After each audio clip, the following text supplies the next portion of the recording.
Hi folks, welcome to Steve's Paintbrush. Today we're going to make some bases, so let's crack on.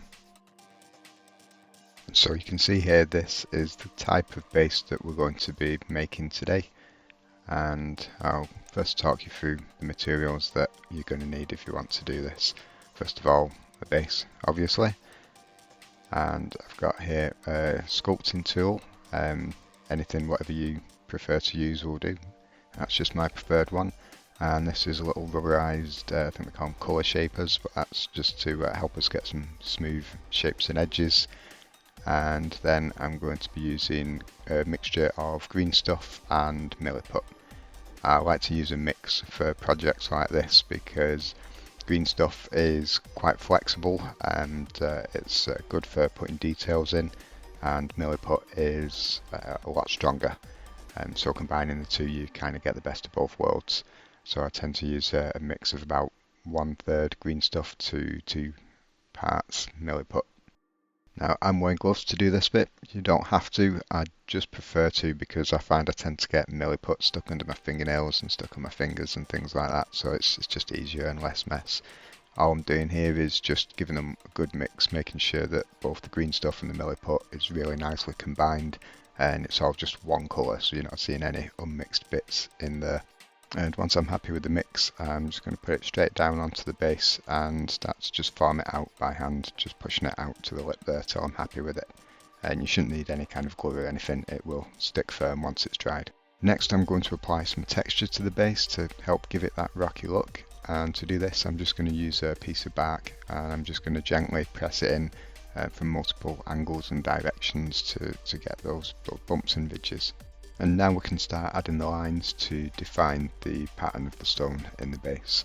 And there's really no right or wrong way to do this, it's however you want to do it, whatever appeals to you. You can make the stones as big or as small as you want. It's probably best just to start off doing something nice and simple, and all you need to do is just take your tool, make sure that it's wet so it doesn't stick to your putty, and start cutting the lines in. I normally score a line across the top first so I know the direction and the lay of the line, and then I'll just finish by cutting in the tiny bit on the lip of it just above the rim of the base, and just go along making sure that I'm doing that nice and smooth, going over the lines to define them, and we just mark our pattern out on the stone.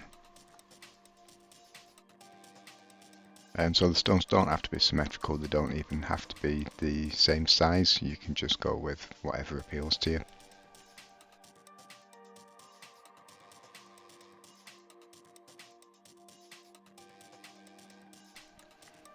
Once I've got a pattern that I'm happy with, I'm then going to go back over it using the rubber colour shaper tool, and this is just to smooth out those edges and lines that we have in between each of the stones, and just to make it look a little bit more natural and less like we've just carved it in with a tool.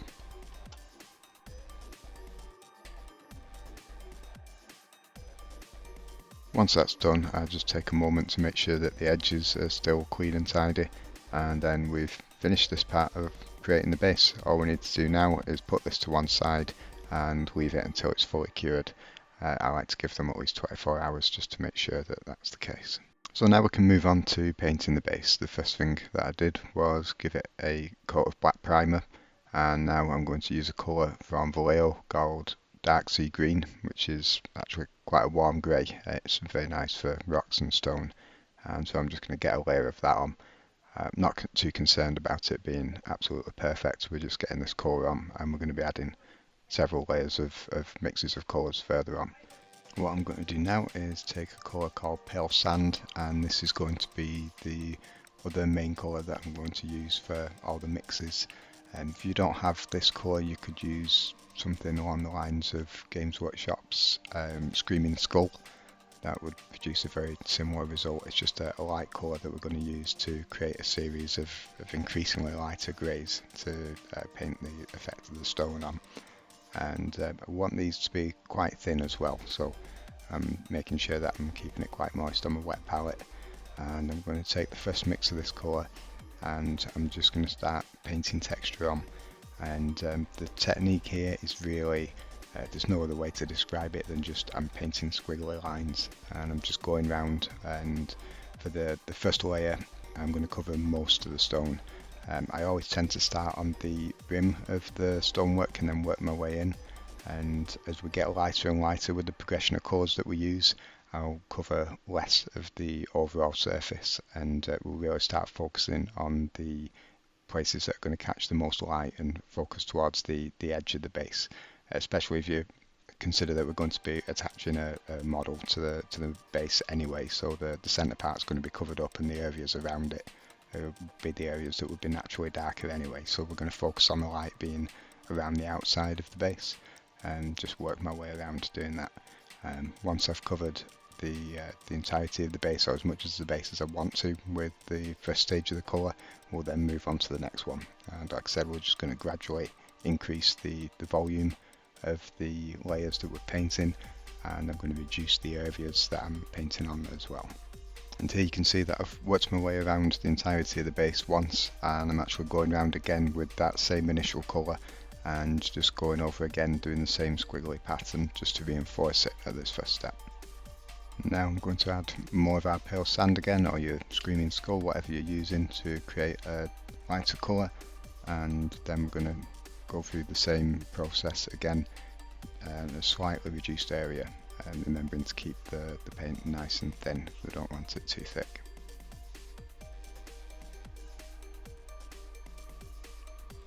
So here we go, just starting at the rim again, just choosing anywhere to start, and then just getting in there, doing these random squiggly motions, and you can see the jumping difference now. It's starting to stand out a little bit more.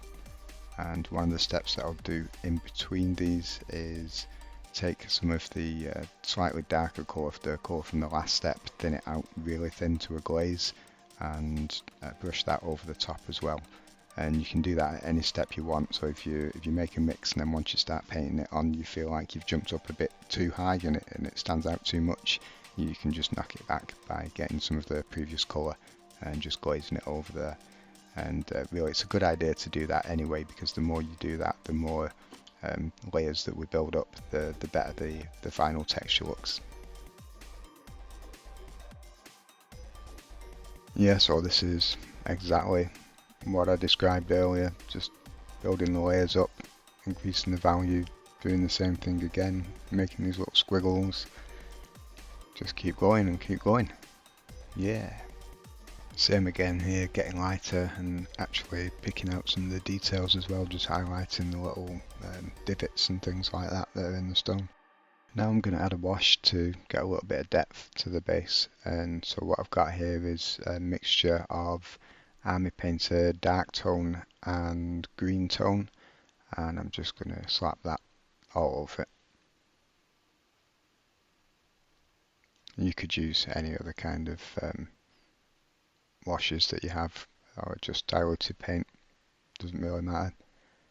A bit of brown would be nice as well, get a bit of dirt on there. And once that wash is dry, we're on the home stretch, just a little bit left to do now. So I'm going to move over to white and make a really light colour to carry on doing our last bunch of highlights. Exactly the same process as before, just a lot carefully, a lot more refined, little smaller squiggles. Yeah, we just keep going. And then knock up a quick glaze using the previous colour that I had and put that on just to help blend it all in together and make it look a bit more natural. And then we highlight it again with the last colour that we were using. I know it's a bit of back and forth and takes a bit of time. It's a lot for one base, but it does look really good. It's one of those processes where the more you put into it, the more you get out of it. So you might not want to do this for every single model in the entire army, but it's something that's going to be really fun and look cool for like a character model or something like that. And finally, as a last step, I'm giving it a quick glaze, very, very thin, of the highest highlight colour that we had, just to tie everything in. And there you have it. All we need to do now is just finish it off by painting the rim black, and there we go. I hope that's been useful for you, and if you liked it, then please do the usual, share with your friends, share with your family, share with your dog. If your dog doesn't have a YouTube, well, what are you? Some kind of dog fascist?